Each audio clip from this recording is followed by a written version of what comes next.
ഈ വീട് കോൺട്രാക്ട് കൊടുക്കണോ അതോ ഞാനത് സ്വന്തമായിട്ട് ചെയ്യണോ? വസ്തു മേടിക്കുമ്പോഴത്തേക്ക് ഇങ്ങനെയുള്ള കുറേ കാര്യങ്ങൾ നമ്മൾ ശ്രദ്ധിക്കണം. പ്ലാൻ വരയ്ക്കുവാണെങ്കിൽ ഇത് ആരെ കൊണ്ട് വരപ്പിക്കണം, ഏകദേശം ഇപ്പം നിലവിലുള്ള ഇതിൻ്റെ ഒരു ചാർജ് എത്രയാണ്? നമ്മൾ കോൺട്രാക്ട് കൊടുക്കുന്ന സമയത്ത് രണ്ട് രീതിയിലാണ് നമുക്ക് കോൺട്രാക്ട് കൊടുക്കാൻ പറ്റുന്നത്. ഒന്ന് സ്ട്രക്ചറൽ കോൺട്രാക്ട്, അല്ലെങ്കിൽ ടേൺകൈ പ്രോജക്റ്റ്.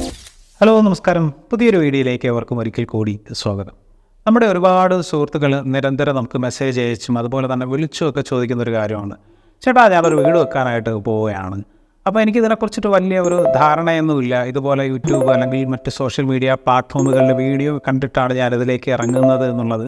ശരിക്കും ഇത് കേൾക്കുമ്പോഴേ വലിയൊരു സന്തോഷമാണ്. കാര്യം നമ്മൾ ചെയ്യുന്ന ഇത്തരം കോണ്ടൻറ്റുകൾ ഒരുപാട് പേർക്ക് ഉപകാരപ്പെടുന്നു എന്നറിയുന്നതിൽ ഇവരുടെ പ്രധാനമായിട്ടുള്ള ഒരു സംശയമാണ് ഈ വീട് വെക്കുന്ന സമയത്ത് എന്തൊക്കെ കാര്യങ്ങൾ ശ്രദ്ധിക്കണം, മെയിനായിട്ട് ഈ വീട് കോൺട്രാക്ട് കൊടുക്കണോ അതോ ഞാനത് സ്വന്തമായിട്ട് ചെയ്യണോ എന്നിങ്ങനെയുള്ള ധാരാളം ചോദ്യങ്ങൾ നിരന്തരം വരാറുണ്ട്.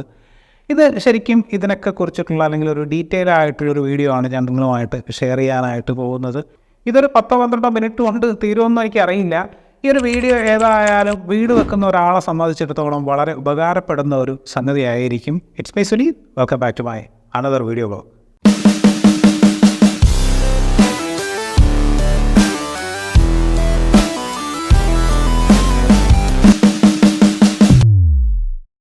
ഒരു ബിൽഡിങ്ങിനെ സംബന്ധിച്ചിടത്തോളം ധാരാളം കാര്യങ്ങൾ ശ്രദ്ധിക്കേണ്ടതുണ്ട്. അതായത് വസ്തു മേടിക്കുന്നത് മുതൽ തന്നെ ഇത്തരം കാര്യങ്ങളിൽ നമ്മൾ ജാഗരൂകരായിരിക്കണം എന്നർത്ഥം. അതായത് നമ്മൾ പലപ്പോഴും വസ്തു വാങ്ങിച്ചിട്ട് നമ്മൾ ചതിയിൽപ്പെടാറുണ്ട്. നമ്മൾ ഫൗണ്ടേഷൻ ഇടുന്ന സമയത്താണ് ഈ വസ്തുവിലേക്ക് ബാക്ക് ഫിൽ ചെയ്തിരിക്കുന്നത്. ബാക്ക് ഫിൽ ചെയ്യുക എന്ന് പറഞ്ഞു കഴിഞ്ഞാൽ നമ്മൾ മേടിക്കുന്ന വസ്തുവിൽ നേരത്തെ റബ്ബർ അല്ലെങ്കിൽ അതുപോലുള്ള ധാരാളം മരങ്ങളുണ്ടാവും, അല്ലെങ്കിൽ തട്ടായിട്ട് കിടക്കുന്ന വസ്തുവൊക്കെ ആയിരിക്കും. പല ആളുകളും ഇത് ബാക്ക് ഫിൽ ചെയ്യും, എന്നിട്ട് ഇത് മേടിക്കുന്ന ആളുകളോട് പറയാറില്ല ബാക്ക് ഫിൽ ചെയ്ത വസ്തുവാണെന്ന്. നമ്മൾ കാണുമ്പോൾ വളരെ മനോഹരമായിട്ടിരിക്കുന്ന വസ്തുവായിരിക്കും. പക്ഷേ പിന്നീട് നമ്മൾ ഫൗണ്ടേഷൻ ചെയ്യാനായിട്ട് ചെല്ലുമ്പോഴാണ്, അല്ലെങ്കിൽ അവിടുത്തെ മണ്ണ് എക്സ്കവേഷൻ ചെയ്യുമ്പോഴാണ് അവിടുത്തെ മണ്ണിന് ഉറപ്പില്ല അത് ഇട്ട മണ്ണാണ് എന്ന് നമ്മൾ തിരിച്ചറിയുന്നത്. അങ്ങനെ വരുന്ന സാഹചര്യത്തിൽ നമ്മുടെ നിലവിൽ നമ്മുടെ ഒരു ഫൗണ്ടേഷനേക്കാളും 40% പൈസ നമ്മൾ ഇതിലേക്കായിട്ട് ചിലവഴിക്കേണ്ടതായിട്ട് വരും. അതുപോലെ തന്നെയാണ് പലപ്പോഴും നമ്മൾ പുതിയ പ്ലോട്ടൊക്കെ മേടിക്കുന്ന സമയത്ത് ഈ പ്ലോട്ട് തിരിച്ച് നിൽക്കുന്ന വസ്തുവിലൊന്നും അടുത്തൊന്നും ഇലക്ട്രിക് പോസ്റ്റുകളൊന്നും ഉണ്ടാവാറില്ല. അങ്ങനെ പോസ്റ്റ് ഇല്ലാത്ത പക്ഷം ഇതിലേക്ക് നമ്മൾ വൈദ്യുതി എത്തിക്കുന്നതിന് വേണ്ടിയിട്ട് ഭീമമായ ഒരു തുക നമ്മൾ ചിലവാക്കേണ്ടതായിട്ട് വരും. അപ്പോൾ എപ്പോഴും വസ്തു മേടിക്കുമ്പോഴത്തേക്ക് ഇങ്ങനെയുള്ള കുറേ കാര്യങ്ങൾ നമ്മൾ ശ്രദ്ധിക്കണം. അങ്ങനെയുള്ള ഒരു വീഡിയോ നമ്മൾ നേരത്തെ ചെയ്തിട്ടുള്ളതുകൊണ്ട് തന്നെ ഇതിനകത്ത് ഡീറ്റെയിൽ ആയിട്ട് ഞാനത് ഉൾപ്പെടുത്തുന്നില്ല. ഇനി മറ്റ് പ്രധാനപ്പെട്ട ഒരു സംഗതിയാണ്, നമ്മൾ ഈ വർക്ക് കോൺട്രാക്റ്റ് കൊടുത്താലും അല്ലെങ്കിൽ നമ്മൾ സ്വന്തമായിട്ട് ചെയ്താലും നമുക്ക് വേണ്ട കൃത്യമായിട്ടുള്ളൊരു സാധനമാണ് ഇതിൻ്റെ ഡീറ്റെയിൽ ആയിട്ടുള്ള ഡ്രോയിങ് എന്ന് പറയുന്നത്. നിർഭാഗ്യവശാൽ 10-40 ലക്ഷം രൂപ മുടക്കി വെക്കുന്ന ഒരു വീടിന് ഇപ്പോഴും നല്ല രീതിയിൽ ഒരു ഡ്രോയിങ് ചെയ്യാൻ വേണ്ടിയിട്ട് എന്തോ നമുക്ക് മടിയാണ്. പല ആളുകളും സോഷ്യൽ മീഡിയയിൽ നിന്ന് കിട്ടുന്ന ഇത്തരം പ്ലാനുകൾ ഉപയോഗിച്ചിട്ട് വീട് ചെയ്യാനായിട്ട് ശ്രമിക്കും. ഞാൻ തന്നെ അടുത്ത സമയത്ത് ഒരു വീഡിയോ, ഒരു ഹോം ടൂർ രാജ്യത്തേക്ക് വേണ്ടിയിട്ട് ചെയ്തതിൻ്റെ വീഡിയോ പോസ്റ്റ് ചെയ്യുന്ന സമയത്ത് ഒരുപാട് ആളുകൾ ആ പ്ലാൻ ചോദിക്കുന്നതിനകത്ത് തെറ്റൊന്നുമില്ല. പക്ഷേ നമ്മുടെ പ്ലോട്ടിലേക്ക് ഇത് ആപ്റ്റാണോ എന്നുള്ളത് വളരെ ഇമ്പോർട്ടൻ്റ് ആയിട്ടുള്ളൊരു കാര്യമാണ്. ഇനി ഇത്തരത്തിൽ പ്ലാൻ വരയ്ക്കുവാണെങ്കിൽ ഇത് ആരെ കൊണ്ട് വരപ്പിക്കണം, ഏകദേശം ഇപ്പം നിലവിലുള്ള ഇതിൻ്റെ ഒരു ചാർജ് എത്രയാണ് എന്നൊക്കെ ഉള്ളൊരു ഡൗട്ട് നമുക്ക് എല്ലാവർക്കും ഉണ്ടാവും. നിലവിൽ പ്ലാൻ വരച്ച് തരുന്നത് പല ഡിസൈനേഴ്സ് നമുക്ക് പ്ലാൻ വരച്ച് തരാറുണ്ട്. അതുപോലെ തന്നെ നല്ല എഞ്ചിനീയേഴ്സ്, ആർക്കിടെക്ട്സ്, അതുപോലുള്ള ഫേംസ് കാര്യങ്ങളാണ് നമുക്ക് ഇത്തരം ഡീറ്റെയിൽ ഡ്രോയിങ്ങുകളും ചെയ്തു തരുന്നത്. ഒരു ഡ്രോയിങ് എന്ന് പറയുന്നത് ഒരു 2D ഡ്രോയിങ് മാത്രമല്ല. 2D ഡ്രോയിങ് എന്ന് പറഞ്ഞാൽ നമ്മൾ സാധാരണ കാണുന്ന ഒരു പ്ലാൻ, അതായത് നമ്മൾ ഒരു ബിൽഡിങ്ങിൻ്റെ സിൽ ലെവൽ, അതായത് വിൻഡോ ലെവലിൽ നിന്ന് കട്ട് ചെയ്താലും മുകളിൽ നിന്ന് നമ്മൾ ഈ ബിൽഡിങ്ങിനെ എങ്ങനെയാണോ കാണുന്നത് അതാണ് നമ്മുടെ പ്ലാൻ എന്ന് പറയുന്നത്. അതാണ് ശരിക്കും ഒരു ബിൽഡിങ്ങിൻ്റെ ഏറ്റവും പ്രധാനപ്പെട്ട ഒരു പ്ലാൻ എന്ന് പറയാം. എന്നാൽ ഇതിനപ്പുറം ഇതിലേക്ക് ആഡ് ഓൺ ചെയ്യേണ്ടുന്ന ഒരുപാട് കാര്യങ്ങളുണ്ട്. അതിൽ പ്രധാനപ്പെട്ടതാണ് ഇതിൻ്റെ ബാക്കി ഡീറ്റെയിൽ ആയിട്ടുള്ള ഡ്രോയിങ്. അതിൽ ഫർണിച്ചർ ലേഔട്ട് വരും, ഇലക്ട്രിക്കൽ ലേഔട്ട്, അതുപോലെ തന്നെ നമ്മുടെ ഫ്ലോറിംഗ് ലേഔട്ട്, സ്ട്രക്ചറൽ ലേഔട്ട്, ഇങ്ങനെ ഒത്തിരി കാര്യങ്ങൾ ഉൾപ്പെടുന്നതാണ് ഒരു ബിൽഡിങ്ങിൻ്റെ പ്ലാൻ എന്ന് പറയുന്നത്. നിലവിൽ ഒരു 10 രൂപ മുതലൊക്കെ ഇത്തരം പ്ലാൻ പല ഫേമുകളും ചെയ്തു കൊടുക്കുന്നുണ്ട്. ഇത് ഒരു 40-50 രൂപയൊക്കെ മേടിക്കുന്ന ആർക്കിടെക്ട്സ്, എഞ്ചിനീയേഴ്സൊക്കെ ഉണ്ട്. ഇത് അവരുടെ പ്രൊഫഷണലിസം അല്ലെങ്കിൽ അതിൻ്റെ ഡീറ്റെയിലിങ്ങിനെ വെച്ചിട്ടാണ് ഇത്തരത്തിൽ ഈ ഡ്രോയിങ്ങിന് ചിലവ് വരുന്നത്. അങ്ങനെയൊക്കെ നോക്കുവാണെങ്കിൽ തന്നെ 1000 സ്ക്വയർ ഫീറ്റ് വീട് നമുക്ക് പ്ലാൻ ചെയ്യുന്നതിന് മിനിമം ഒരു 10,000 രൂപയൊക്കെയാണ് നമുക്ക് ബഡ്ജറ്റ് വരുന്നത്. പക്ഷേ ഇതൊരിക്കലും നമുക്ക് നഷ്ടം അല്ല. ഇനി അതുപോലെ തന്നെ വളരെ പ്രധാനപ്പെട്ടതാണ് ഇതിൻ്റെ ഒരു എലിവേഷൻ എന്ന് പറയുന്നത്. ആ എലിവേഷനകത്താണ് നമ്മുടെ വീട് നമ്മൾ പൂർത്തിയാവുന്ന സമയത്ത് ഇത് എങ്ങനെയാണ് ഉണ്ടാവുക, അല്ലെങ്കിൽ ഇതിന് എന്ത് കളറാണ് ഉണ്ടാവുക എന്നൊക്കെ ഉള്ള ഡീറ്റെയിൽ ആയിട്ടുള്ള കാര്യങ്ങൾ ഈ എലിവേഷൻ വഴി നമുക്ക് അറിയാനായിട്ട് സാധിക്കും. പലപ്പോഴും ഒരു പ്രാവശ്യമൊന്നും പ്ലാൻ വരച്ചാൽ നമ്മൾ ഇഷ്ടപ്പെടണമെന്നില്ല. പ്ലാൻ നമുക്ക് എത്ര പ്രാവശ്യം വേണമെങ്കിലും വരയ്ക്കാം. അതിന് ചെറിയൊരു എക്സ്പെൻസ് ആയിരിക്കും നമുക്ക് വരിക. പക്ഷേ ഈ പ്ലാൻ നമ്മൾ കറക്റ്റ് ചെയ്യാതെ നമ്മുടെ ബിൽഡിങ്ങിൻ്റെ വർക്ക് സ്റ്റാർട്ട് ചെയ്താൽ അതിലേക്ക് വരുന്ന ചേഞ്ചസ് വളരെ ഭീമമായ ഒരു തുക നമുക്ക് ഇതിലേക്ക് ചിലവഴിക്കേണ്ടതായിട്ട് വരും. അപ്പോൾ അതുകൊണ്ട് തന്നെ നമ്മൾ വർക്ക് ചെയ്താലും അല്ലെങ്കിൽ പുറത്ത് കൊടുത്ത് ചെയ്യിപ്പിച്ചാലും നമ്മൾ ഇത്തരത്തിൽ കൃത്യമായിട്ടുള്ള ഡ്രോയിങ് ചെയ്ത്, അതുപോലെ തന്നെ നമ്മുടെ പഞ്ചായത്താണെങ്കിൽ പഞ്ചായത്ത്, മുനിസിപ്പാലിറ്റി ആണെങ്കിൽ അവിടെ നിന്ന് കൃത്യമായിട്ടുള്ള ബിൽഡിംഗ് പെർമിഷൻ എടുത്തിട്ട് മാത്രം നമ്മൾ വർക്ക് സ്റ്റാർട്ട് ചെയ്യുക. അല്ലാത്ത പക്ഷം പിന്നീട് ഇതിനൊരു ഫൈനൊക്കെ നമ്മൾ അടയ്ക്കേണ്ടതായിട്ട് വരും. അപ്പം അത്തരം കാര്യങ്ങൾ നമുക്ക് ശ്രദ്ധിക്കാം. ഇത്തരത്തിൽ ഒരു ഡിസൈനറെയോ ആർക്കിടെക്റ്റിനോ എഞ്ചിനീയറോയോ സമീപിക്കുന്നതിന് മുന്നേ തന്നെ നമ്മൾ നിർമ്മിക്കാൻ ഉദ്ദേശിക്കുന്ന ആ വീട്ടിൽ നമ്മൾ ആരൊക്കെയാണോ താമസിക്കുന്നത് അവരെ എല്ലാവരെയും കൂടിയിരുത്തിയിട്ട് നമുക്കൊന്ന് ആലോചിക്കാം. അല്ലെങ്കിൽ വീട് അവരുമായിട്ട് നമുക്ക് ഫസ്റ്റ് പ്ലാൻ ചെയ്യാം. നമ്മളൊരു വീട് ചെയ്യാൻ പോവുകയാണ്, അപ്പം നിങ്ങളുടേതായ ഇഷ്ടങ്ങൾ നിങ്ങൾക്ക് ഇവിടെ ഷെയർ ചെയ്യാം എന്നൊക്കെ പറഞ്ഞ് കുട്ടികളുടെ ഇഷ്ടങ്ങൾ നമുക്ക് ചോദിക്കാം. അതുപോലെ തന്നെ നമ്മുടെ സ്ത്രീ സുഹൃത്തുക്കളുടെ, പ്രത്യേകിച്ചും കിച്ചൺ പോലുള്ള ഏരിയകളൊക്കെ അവരുടെ സ്വന്തമാണല്ലോ. അപ്പോൾ അവരുടെ കുറേ കൺസെപ്റ്റ് കാര്യങ്ങളൊക്കെ വരും. ഈ കാര്യങ്ങളെല്ലാം ചോദിച്ച് അറിഞ്ഞതിന് ശേഷം നമ്മുടെ വീട്ടിലെ അംഗങ്ങളുടെ ആ ഒരു അംഗബലമൊക്കെ വെച്ചിട്ടാണ് നമ്മൾ എത്ര റൂം വേണം എന്ന കാര്യങ്ങളൊക്കെ നമ്മൾ ഡിസ്കസ് ചെയ്യുന്നത്. ഇതൊക്കെ ചെയ്യുമ്പോഴും ബഡ്ജറ്റ് ഒരു ഘടകമാണ്. അതാണ് നേരത്തെ പറഞ്ഞത്. ഇത്തരത്തിൽ പ്ലാൻ വരയ്ക്കാൻ നമ്മൾ ഒരാളെ സമീപിക്കുന്ന സമയത്ത് അവർ ഫസ്റ്റ് ടൈം വന്നിട്ട് നമ്മുടെ പ്ലോട്ട് കാണുകയും നമ്മുടെ ഇഷ്ടങ്ങൾക്കപ്പുറം ഗവൺമെൻറ്റേതായ ബിൽഡിംഗ് റൂൾസ് ഉണ്ട്. അതായത് സെറ്റ് ബാക്ക് എന്ന് പറയുന്ന ഒരു മെയിൻ സംഗതിയുണ്ട്.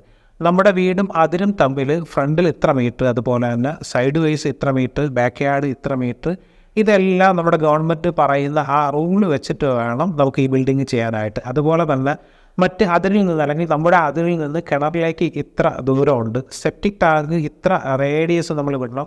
അതായത് ഒരു 7.5 മീറ്റർ റേഡിയസിനുള്ളിൽ നമുക്ക് ഇതുപോലുള്ള കിണറുകൾ കാര്യങ്ങളൊന്നും വരാൻ പാടില്ല. അത് നമ്മുടെ കിണറായിക്കോട്ടെ പരിസരവാസിയുടെ കിണറായാലും വരാനായിട്ട് പാടില്ല. അത് പിന്നീട് നമുക്ക് പെർമിഷന് ബുദ്ധിമുട്ടായിട്ട് വരും. അപ്പോൾ ഇത്തരം കാര്യങ്ങളൊക്കെ ഈ പറയുന്ന പ്ലാൻ ചെയ്യുന്ന ആൾ നമുക്ക് കൃത്യമായിട്ട് പറഞ്ഞു തരും. നേരത്തെ പറഞ്ഞതുപോലെ തന്നെ നമ്മുടെ കുടുംബത്തിൻ്റെ ആ ഒരു കൺസെപ്റ്റും കൂടി വെച്ച് നമ്മുടെ ബഡ്ജറ്റും പറഞ്ഞിട്ട് വേണം ഈ ഒരു ഡിസൈനർ അല്ലെങ്കിൽ ആർക്കിടെക്റ്റിനെ എഞ്ചിനീയേഴ്സിനെ കൊണ്ടിട്ട് നമ്മൾ ഈ ഡ്രോയിങ് കംപ്ലീറ്റ് ചെയ്യാനായിട്ട്. നമ്മുടെ വസ്തു ക്ലിയറായി, നമ്മുടെ ഡ്രോയിങ്ങും കംപ്ലീറ്റ് ആയാൽ ഇനിയാണ് നമ്മൾ നേരത്തെ പറഞ്ഞത് ഈ വീട് നമ്മൾ ചെയ്യണോ അതേ ഒരു മറ്റൊരാളെ ഏൽപ്പിക്കണോ എന്നുള്ളത്. ഇനി നമ്മൾ ഈ വീട് ചെയ്യുവാണെങ്കിൽ നമുക്ക് ഇതിൻ്റെ A to Z കാര്യങ്ങളെക്കുറിച്ചിട്ട് ഏകദേശം ഒരു ഐഡിയ വേണം. ഐഡിയ മാത്രം പോരാ. ഈ ഒരു ബിൽഡിങ് നോർമൽ കേസിൽ നമ്മൾ ചെയ്യാനായിട്ട് ചിലപ്പോൾ ഒരു 8 മുതൽ 1 വർഷം വരെ അല്ലെങ്കിൽ 2 വർഷം വരെയൊക്കെ നീണ്ടുപോകാം. നമ്മുടെ സാമ്പത്തികം, അതുപോലെ തന്നെ നമ്മുടെ കാലാവസ്ഥ, ഇതൊക്കെ അനുസരിച്ചിട്ട് ഈ ടൈം വരെ ഈ ഒരു ബിൽഡിങ് പൂർത്തിയാവാനായിട്ടൊരു സമയമെടുക്കും. ഈ സമയം അത്രയും ഈ ബിൽഡിങ്ങിൻ്റെ പുറകിലുള്ള എല്ലാ കാര്യങ്ങളിലും നമ്മുടെ കണ്ണും കൈയും എത്തേണ്ടതായിട്ട് വരും. അതായത് ആ സമയത്ത് നമുക്ക് കൃത്യമായിട്ട് ജോലിക്ക് പോകാനായിട്ട് സാധിക്കില്ല. നമ്മൾ ഇതിൻ്റെ എല്ലാ സാധനങ്ങളും, ഇത് നമ്മളാണ് ചെയ്യുവാണെങ്കിൽ ഇതിൻ്റെ A to Z സാധനങ്ങളും നമ്മൾ മേടിച്ചു കൊടുക്കേണ്ടതായിട്ട് വരും. അതായത് സ്റ്റാർട്ടിങ് ഇത് എക്സ്കവേഷൻ ചെയ്യുന്നത് മുതൽ അതിൻ്റെ ഹിറ്റാച്ചി വിളിക്കുക, ബാക്കി അതിൻ്റെ സെറ്റൗട്ട് കാര്യങ്ങൾക്കുള്ള സാധനങ്ങൾ, ഇതിൻ്റെ എന്തൊക്കെയാണ് ഒരു ബിൽഡിങ്ങിലേക്ക് വരുന്ന മെറ്റീരിയൽ, ഇതെല്ലാം തന്നെ നമ്മൾ മേടിച്ചു കൊടുക്കേണ്ടതായിട്ട് വരും. അതിൻ്റെ ഒരു ചാക്ക് സിമൻ്റ് ആണെങ്കിൽ കൂടിയും ആ സ്പോട്ടിൽ നമ്മൾ എത്തിച്ചു കൊടുക്കേണ്ടതായിട്ട് വരും. അപ്പം അത്തരം കാര്യങ്ങൾ നമ്മൾ ചെയ്യാനായിട്ട് വില്ലിങ് ആയിരിക്കണം. അതുപോലെ തന്നെ ഇതിനെക്കുറിച്ചുള്ള കൃത്യമായിട്ടുള്ള അറിവ് വേണം. അല്ലെങ്കിൽ ഇതിൻ്റെ പല സമയങ്ങളിലും ഇതിൻ്റെ ക്വാളിറ്റി, മെറ്റീരിയൽ ക്വാളിറ്റി, അതുപോലെ തന്നെ ഇതിൻ്റെ പല അളവുകൾ, ഇതിൻ്റെ സ്ട്രക്ചറിൻ്റെ സ്ട്രെങ്ത്, ഈ കാര്യങ്ങളൊക്കെ നമുക്കറിയാതെ വന്നാൽ അല്ലെങ്കിൽ നമുക്കിത് ചെയ്യാൻ പറ്റാതെ വന്നാൽ വീണ്ടും നമ്മളൊരു തേർഡ് പാർട്ടി ഏൽപ്പിക്കേണ്ടതായിട്ട് വരും. അത് വീണ്ടും ഒരു ഭീമമായ ചിലവ് നമുക്ക് വരുത്തി വയ്ക്കും. അതുകൊണ്ട് തന്നെ നമുക്കിതിനെക്കുറിച്ചിട്ടുള്ള കൃത്യമായ ധാരണയും ഈ ബിൽഡിംഗ് പൂർത്തിയാവുന്നത് വരെ ഇതിൻ്റെ പുറകെ നിൽക്കാനുള്ള സമയവും ഉണ്ടെങ്കിൽ ധൈര്യമായിട്ട് നമുക്ക് ഈ വർക്ക് ചെയ്യാനായിട്ട് സാധിക്കും. അങ്ങനെ ചെയ്താൽ ഏകദേശം ഒരു 15% മുതൽ 20% വരെ നമുക്ക് കോസ്റ്റ് ലാഭിക്കാനായിട്ടും പറ്റും. ഇനി അടുത്തതാണ് ഇത് നമ്മൾ കോൺട്രാക്ട് കൊടുക്കുക എന്നുള്ളത്. നമ്മൾ കോൺട്രാക്ട് കൊടുക്കുന്ന സമയത്ത് 2 രീതിയിലാണ് നമുക്ക് കോൺട്രാക്ട് കൊടുക്കാൻ പറ്റുന്നത്. ഒന്ന് സ്ട്രക്ചറൽ കോൺട്രാക്ട്, അല്ലെങ്കിൽ ടേൺക്രീ പ്രോജക്റ്റ്. ഇങ്ങനെ 2 രീതിയിൽ നമുക്ക് കോൺട്രാക്ട് കൊടുക്കാനായിട്ട് സാധിക്കും. ഈ സ്ട്രക്ചർ വരെ എന്ന് പറയുമ്പോൾ നമ്മുടെ എക്സ്കവേഷൻ മുതൽ, അതായത് വാനം വെട്ട് മുതൽ ഇതിൻ്റെ പ്ലാസ്റ്ററിങ് വരെ പലപ്പോഴും പല ആളുകളും വിത്തൗട്ട് പ്ലാസ്റ്ററിങ് ആയിരിക്കും ചെയ്യുക. പ്ലാസ്റ്ററിങ് വീണ്ടും ഒരു ടീമിനെ ആയിരിക്കും ഏൽപ്പിക്കുക. അങ്ങനെ നമുക്ക് കോൺട്രാക്ട് കൊടുക്കാനായിട്ട് സാധിക്കും. ഇങ്ങനെ കോൺട്രാക്ട് കൊടുക്കുന്ന സമയത്ത് നമുക്ക് ഇവർ ഉപയോഗിക്കുന്ന മെറ്റീരിയലിനെ കുറിച്ചിട്ട് കൃത്യമായിട്ടുള്ള കാര്യങ്ങൾ നമ്മൾ അവിടെ അടുത്തുനിന്ന് എഴുതി മേടിക്കേണ്ടതായിട്ടുണ്ട്. ഇനി അതുപോലെ തന്നെ ഓരോ സ്റ്റേജിലും ഇവർ എന്തൊക്കെ കാര്യങ്ങളാണ് ഇതിനകത്ത് ചെയ്യുക, ഇപ്പോൾ നമുക്ക് ബേസ്മെൻറ്റ് കാര്യങ്ങളിലേക്ക് വന്നു കഴിഞ്ഞാൽ ഇതിൻ്റെ ബേസ്മെൻറ്റിൽ ആ ഒരു കോൺട്രാക്റ്റ് നമുക്ക് തരുന്ന അല്ലെങ്കിൽ എഗ്രിമെൻറ്റ് സൈൻ ചെയ്യുമ്പോൾ അതിനകത്ത് കൃത്യമായിട്ട് എഴുതിയിരിക്കണം ഇത് ഏത് തരത്തിലുള്ള ഫൗണ്ടേഷനാണ്. റബിൾ ഫൗണ്ടേഷനാണ് അല്ലെങ്കിൽ പാറ അടുക്കിയിട്ടാണ് ചെയ്യുകയാണെങ്കിൽ ഇത് എത്ര ഡെപ്തിലേക്ക് അവർ എക്സ്കവേഷൻ ചെയ്തിട്ടായിരിക്കും ഇത് ചെയ്യുക. ഇനി അങ്ങനെ അല്ലാത്ത സാഹചര്യത്തിൽ കോളം ഫൂട്ടിങ്ങിലേക്കൊക്കെ പോവുകയാണെങ്കിൽ ആ ഒരു കോളം ഫൂട്ടിങ് ചെയ്യുന്ന ആ ഒരു ഡെപ്ത്, അതുപോലെ തന്നെ ഓരോ കോളത്തിൻ്റെയും വിട്ട്, അതിലേക്ക് ഉപയോഗിക്കുന്ന സ്റ്റീൽ ബാർസിൻ്റെ എണ്ണം, അത് എത്ര തിക്നെസ്സിലുള്ളതാണ് എന്നുള്ള കാര്യങ്ങളെല്ലാം കൃത്യമായിട്ട് ഒരു എഗ്രിമെൻറ്റ് പ്രകാരം ഇവരുമായിട്ട് നമ്മൾ കോൺട്രാക്റ്റ് സൈൻ ചെയ്തിരിക്കണം. നമ്മൾ ഈ കോൺട്രാക്റ്റ് വായിച്ച് നോക്കിയാൽ ഇതിനകത്ത് എന്ത് ഡൗട്ട്സ് ഉണ്ടെങ്കിലും അത് ക്ലിയർ ചെയ്തിട്ട് കൃത്യമായിട്ട് ഇതിൻ്റെ സ്ട്രക്ചർ വരെ നമ്മൾ എഴുതണം. ഇനി വാൾ ബെയറിങ്ങിലേക്ക് പോയാൽ അല്ലെങ്കിൽ ബെൽറ്റിലേക്ക് വന്നാൽ ഇതിൻ്റെ ഒരു തിക്നെസ് ഉണ്ട്, ബെൽറ്റ് വാട്ടർ പ്രൂഫ് ചെയ്യുന്നുണ്ടെങ്കിൽ അതിനെക്കുറിച്ചിട്ട് നമ്മൾ കൃത്യമായിട്ട് എഴുതിയിരിക്കണം. ഇനി നമ്മൾ ഇതിൻ്റെ വാൾ ബെയറിങ്ങിലേക്ക് പോയാൽ അത് കല്ല് ഏത് കല്ലാണ്, നമ്മുടെ നാട്ടിൽ നമ്മൾ കോമൺ ആയിട്ട് ഉപയോഗിക്കുന്നതാണ് ചുടുകല്ല്, വയർ ബ്രിക്ക്, അതുപോലെ തന്നെ നമ്മുടെ താബൂക്ക് എന്ന് പറയും നമ്മുടെ സിമൻറ്റ് ബ്ലോക്ക്. ഇനി നമ്മുടെ കണ്ണൂർ വെട്ടുകല്ല്, അതുപോലെ ഇപ്പോൾ ഇന്നോവേറ്റീവ് ആയിട്ടുള്ള കുറേ സാധനങ്ങളുണ്ട്, എം ബ്രിക്ക് അല്ലെങ്കിൽ പൊറൈത്ത ബ്രിക്സ്, ഇങ്ങനെ AAC ബ്ലോക്ക്, ഇതുപോലുള്ള ധാരാളം കാര്യങ്ങളുണ്ട്. അപ്പോൾ ഇത് കൃത്യമായിട്ട് അതിൻ്റെ സൈസ് കാര്യങ്ങളെല്ലാം ഇതിനകത്ത് അവരുമായിട്ട് ചോദിച്ച് ക്ലിയർ ചെയ്യണം. ഇനി അതിനപ്പുറത്തേക്ക് വരുന്ന സമയത്ത് ഇതിലേക്ക് ഉപയോഗിക്കുന്ന സിമൻറ്റ് ഏത് കമ്പനിയുടേതാണ്. ഒരുപാട് കമ്പനികൾ നമുക്ക് അവൈലബിൾ ആണ്. നമ്മൾ കോമൺ ആയിട്ട് ഉപയോഗിക്കുന്നതാണ്, നമ്മുടെ അൾട്രാടെക് ഉപയോഗിക്കുന്നുണ്ട്, രാംകോ ഉപയോഗിക്കുന്നുണ്ട്, AAC, ശങ്കർ, ഇതുപോലുള്ള. അതുപോലെ തന്നെ കോൺക്രീറ്റിൻ്റെ ടൈമിൽ ഇതിന് കോൺക്രീറ്റിന് വേണ്ടിയിട്ട് സ്പെഷ്യലായിട്ട് ഡിസൈൻ ചെയ്തിരിക്കുന്ന സിമൻറ്റുകളുണ്ട്. ആ സിമൻറ്റുകളാണോ, ഇതെല്ലാം തന്നെ നമ്മുടെ കോൺട്രാക്റ്റിലേക്ക് എഴുതണം. ഇനി ഇതിലേക്ക് വരുന്ന സമയത്ത് നമ്മുടെ സ്ട്രക്ചർ കൊടുക്കുന്ന സമയത്ത് പലപ്പോഴും നമ്മുടെ മുൻവാതിലിലെ കട്ടളകൾ, അകത്തുള്ള കട്ടളകൾ, ഈ കാര്യങ്ങളെല്ലാം ഇവർ പ്രൊവൈഡ് ചെയ്യും. പക്ഷേ ഇതിലേക്ക് വരുന്ന ഡോസ് അല്ലെങ്കിൽ ആ ഷട്ടേഴ്സ് കാര്യങ്ങളൊന്നും ഇവർ ചെയ്യാറില്ല. അതും കൃത്യമായിട്ട് നമ്മൾ തേക്കാണെങ്കിൽ തേക്ക്, അതിൻ്റെ വിട്ട് കാര്യങ്ങൾ, ഹൈറ്റ് കാര്യങ്ങളൊക്കെ നമ്മൾ ആ ഒരു ഇതിനകത്ത് മെൻഷൻ ചെയ്തിരിക്കണം. ഒരു ഡൗട്ട്സും പിന്നീട് വരാനായിട്ട് പാടില്ല. ഇനി ഇതിലേക്ക് വരുന്നതാണ് ആ ഒരു കോൺട്രാക്റ്റ് റേറ്റ് എന്ന് പറയുന്നത്. ഇത് നമുക്ക് പല രീതിയിലാണ്. ഇപ്പം നമുക്ക് ഇതിലൊരു ലേബർ കോൺട്രാക്റ്റിലൊക്കെയാണ് വരികയാണെങ്കിൽ നമുക്ക് 400 മുതൽ 550 വരെയൊക്കെ പല ഫേമുകളും അല്ലെങ്കിൽ പല മേശരിമാരും ഒക്കെ ചെയ്യുന്നുണ്ട്. അത് കൃത്യമായിട്ട് ചോദിച്ചറിഞ്ഞ് എഗ്രിമെൻറ്റ് ചെയ്യുക. പിന്നീട് വരുന്ന ഒരു കാര്യങ്ങളും ഈ പറയുന്ന നമ്മുടെ ഈ ഒരു കോൺട്രാക്റ്റ് അംഗീകരിച്ച് തരില്ല. അപ്പോൾ പിന്നെ അതിലേക്ക് വരുന്ന എക്സ്ട്രാ കാര്യങ്ങൾക്കെല്ലാം നമ്മൾ ക്യാഷ് കൊടുക്കേണ്ടതായിട്ട് വരും. അതുകൊണ്ട് തന്നെ ആദ്യം തന്നെ ഈ കാര്യങ്ങളെല്ലാം കൃത്യമായിട്ട് രണ്ട് കൂട്ടരും വായിച്ച് മനസ്സിലാക്കി അല്ലെങ്കിൽ സംസാരിച്ച് അത് കൃത്യമായിട്ട് എഗ്രിമെൻറ്റ് ചെയ്തതിന് ശേഷം മാത്രം നമുക്ക് വർക്ക് സ്റ്റാർട്ട് ചെയ്യാനായിട്ട് പറ്റും. ഇതാണ് നമ്മുടെ ഒരു ലേബർ കോൺട്രാക്റ്റിലേക്ക് വരുന്നത്. ഇത്തരത്തിൽ നമ്മൾ പലപ്പോഴും ഒരു ലേബർ കോൺട്രാക്റ്റാണ് കൊടുക്കുകയാണെങ്കിൽ പലപ്പോഴും ഒരു ആർക്കിടെക്ചറൽ ഫേം അല്ലെങ്കിൽ എഞ്ചിനീയേഴ്സ് ഫേം ഇങ്ങനെ ഇത്തരത്തിൽ ഒരു ലേബർ കോൺട്രാക്റ്റ് എടുക്കലില്ല. എൻ്റെ അറിവിൽ മിക്കവാറും ഉള്ള ഫേമുകളൊക്കെ അവരുടേതായ ഒരു സ്പെക്ക് വെച്ചിട്ടാണ് വർക്ക് ചെയ്യുക. അതുകൊണ്ട് തന്നെ അവരൊരു ലേബർ കോൺട്രാക്റ്റ് എടുക്കൽ വളരെയധികം കുറവാണ്. അത് നിങ്ങൾക്ക് അന്വേഷിച്ചിട്ട് ചെയ്യാനായിട്ട് സാധിക്കും. ഇനി ഒരു ടേൺകീ പ്രോജക്റ്റിലേക്ക് വരുവാണ്. അതായത് നമ്മുടെ വീട് ഫുള്ളായിട്ട് നമ്മുടെ ഒരു ഡിസൈൻ മുതൽ ഇതിൻ്റെ ഫിനിഷിങ് വരെ ചെയ്തു തരുന്ന നമുക്കൊരു കോൺട്രാക്റ്റ് ബേസിലേക്ക് നമുക്ക് പോവാം. ഇത് ചെയ്യുന്ന സാധാരണ എഞ്ചിനീയേഴ്സ് ഫേം ഉണ്ടാവും, ആർക്കിടെക്ചറൽ ഫേം ഉണ്ടാവും, അല്ലെങ്കിൽ ബിൽഡേഴ്സ് ഉണ്ടാവും.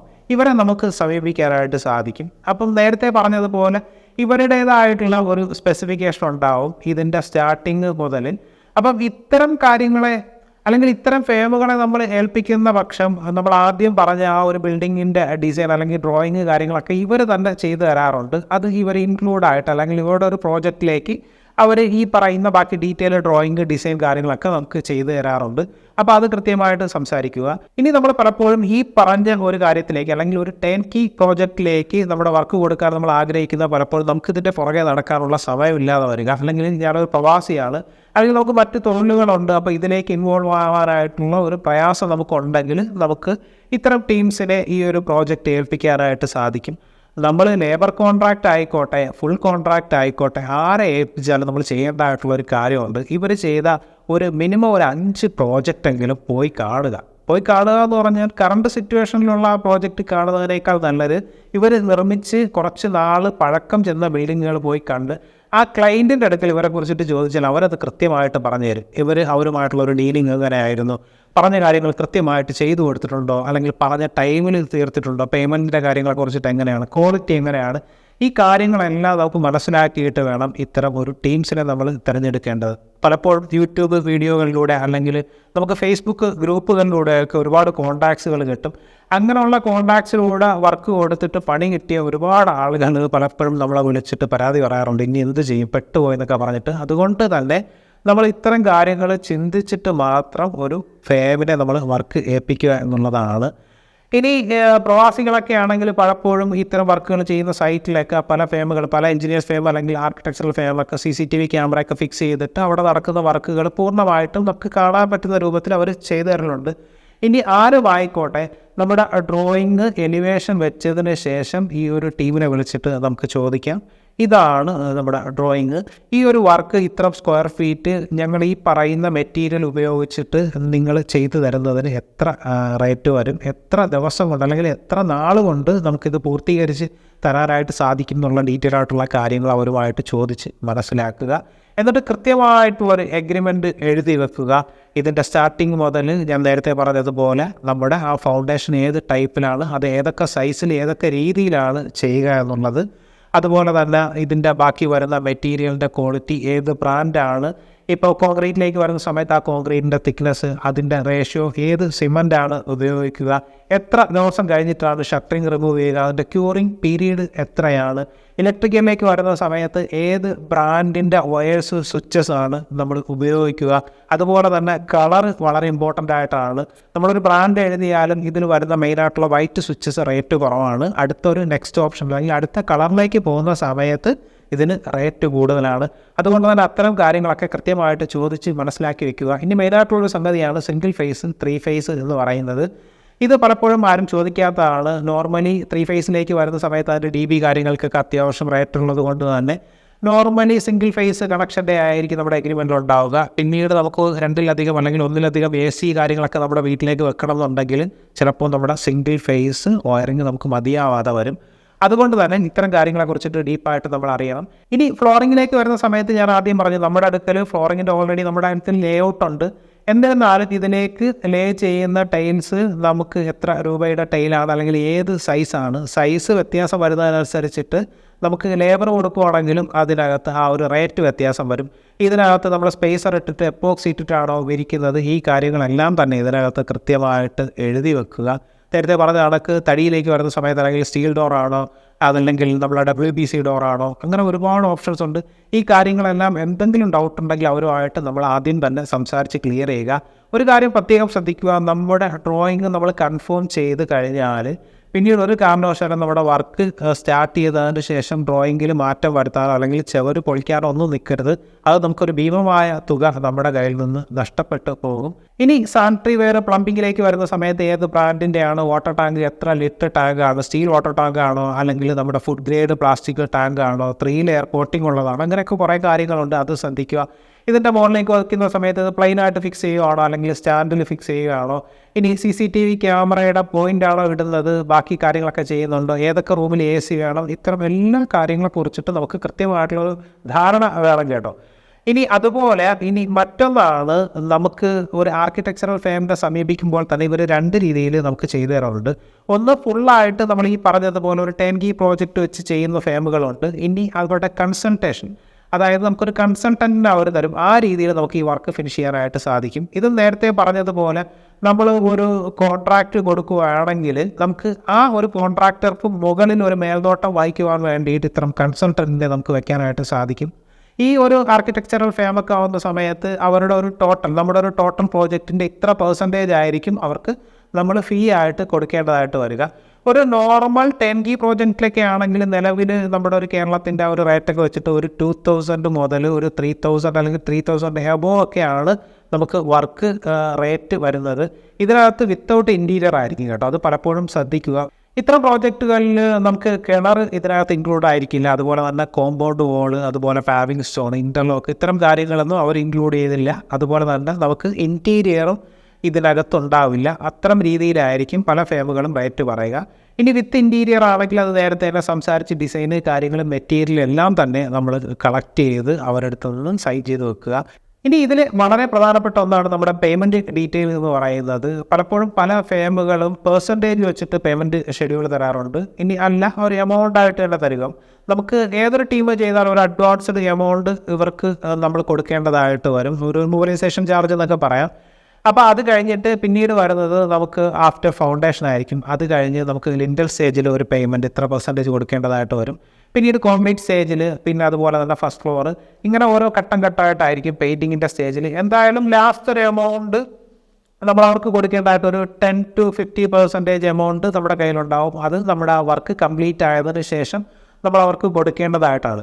പലപ്പോഴും പല ആളുകളും ഈ ഒരു കണക്കിലാണ്ട് പൈസ കൊടുത്തിട്ട് പലപ്പോഴും പെട്ടുപോകുന്നൊരവസ്ഥ കാണാറുണ്ട്. പല ആളുകളും വിളിച്ചിട്ട് അങ്ങനെയും പരാതി പറയാറുണ്ട്. അപ്പോൾ ഒരു ബിൽഡിംഗ് എന്ന് പറയുന്നത് ശരിക്കും രണ്ട് കൂട്ടരുടെയും, ക്ലയൻറ്റ് ഓർ കോൺട്രാക്ട്, അതുപോലെ രണ്ട് കൂട്ടരും ഒരേപോലെ നല്ല രീതിയിൽ ചിന്തിക്കുമ്പോൾ, അല്ലെങ്കിൽ ഒരേ മനസ്സോട് കൂടിയിട്ട് പോകുമ്പോഴാണ് ആ ഒരു ബിൽഡിംഗ് മനോഹരമായിട്ട് നമുക്ക് പൂർത്തീകരിക്കാനായിട്ട് സാധിക്കുക.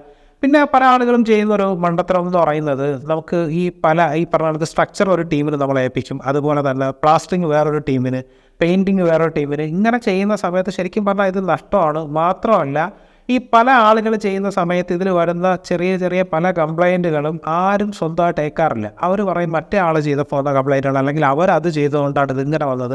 കഴിയുന്നതും ഒരു വർക്ക് നമ്മളൊരു ടീമിനെ തന്നെ ഏൽപ്പിക്കലാണ് നല്ലത്. അപ്പോൾ അവരത് കൃത്യമായിട്ട് അത് മെയിൻറ്റെയിൻ ചെയ്ത് കൃത്യമായിട്ട് നമ്മൾ ആഗ്രഹിക്കുന്നതിനപ്പുറം അവരത് നമുക്ക് പൂർത്തീകരിച്ച് തരും. അപ്പം നിലവിൽ ഇതൊക്കെയാണ് ഒരു കോൺട്രാക്റ്റ് കൊടുക്കുമ്പോഴും അല്ലെങ്കിൽ നമ്മൾ സ്വന്തമായിട്ട് ചെയ്യുമ്പോഴും നമ്മൾ അഭിമുഖീകരിക്കുന്ന, അല്ലെങ്കിൽ നമുക്ക് അനുകൂലവും പ്രതികൂലമായിട്ട് വരുന്ന കാര്യങ്ങളെന്ന് പറയുന്നത്. അപ്പോൾ ഒരു കാര്യം പ്രത്യേകം ശ്രദ്ധിക്കുക, ഈ കാര്യങ്ങളൊക്കെ ഏകദേശം നമ്മളൊന്ന് അറിഞ്ഞു വെക്കുക എന്നുള്ളതാണ്. ഇതിപ്പോൾ നമ്മൾ ചെയ്താലും ഒരു മറ്റൊരാളെ ഏൽപ്പിച്ചാലും നമുക്കിതിനെക്കുറിച്ചിട്ട് കുറേ കാര്യങ്ങൾ നമുക്ക് അറിവുണ്ടെങ്കിൽ നമ്മൾ പറ്റിക്കപ്പെടാനുള്ള സാധ്യതയും കുറയും. ഇനി ഇതുപോലെ വളരെ ഇമ്പോർട്ടൻ്റ് ആയിട്ടുള്ളൊരു സംഗതിയാണ് ഒരു ബിൽഡിംഗ് കോൺട്രാക്റ്റ് കൊടുക്കുമ്പോൾ ഏത് രീതിയിൽ എഗ്രിമെൻറ്റ് എഴുതണം, എഗ്രിമെൻറ്റ് എഴുതുമ്പോൾ എന്തൊക്കെ കാര്യങ്ങൾ ഇതിനകത്ത് ഉൾപ്പെടുത്തണം എന്നൊക്കെ ഉള്ളത്.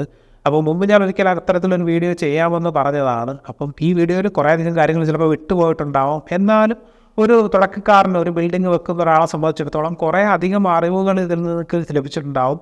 ഇനി ഇതിൽ ഞാൻ വിട്ടുപോയിട്ട് എന്തെങ്കിലും കാര്യങ്ങളുണ്ടെങ്കിൽ നിങ്ങൾക്ക് ഓർമ്മപ്പെടുത്താം, അല്ലെങ്കിൽ നിങ്ങൾക്ക് കമൻറ്റിലൂടെ ചോദിച്ചു കഴിഞ്ഞാൽ നെക്സ്റ്റ് ഒരു വീഡിയോയിൽ നമുക്ക് അതൊന്ന് കവർ ചെയ്യാം. അപ്പം എന്തായാലും മറ്റൊരു വീഡിയോ ആയിട്ട് നമുക്ക് കണ്ടുമുട്ടാം. അതുവരേക്കും ബൈ ബൈ.